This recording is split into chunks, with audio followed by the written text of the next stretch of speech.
How to grant OBS Studio permission to access your camera? Let me show you how to do it. So first of all, you need to go to Windows settings.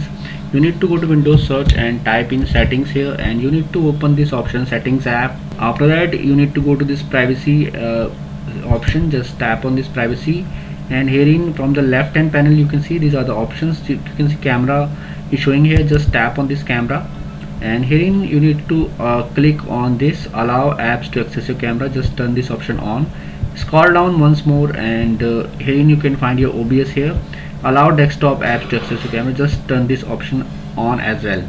So you can see my OBS is recording here, and you can see here it is recording for me.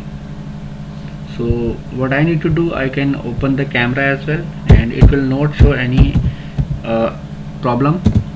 So I will open the camera app. I hope you can see me as well here. This is me only. So it is recording my screen as well. You can see in OBS as well, it's showing my camera. You can see in OBS as well my camera is showing, and everything is working fine now. Earlier it was not working fine. So you can see my camera is showing in OBS as well, so it is recording properly. So I hope friends, now you will be able to do it, and in case you face any problem, you can mention it in the comment box and I will make sure to give reply. And if you find this video helpful, just hit on the like button, also subscribe my channel for my upcoming videos.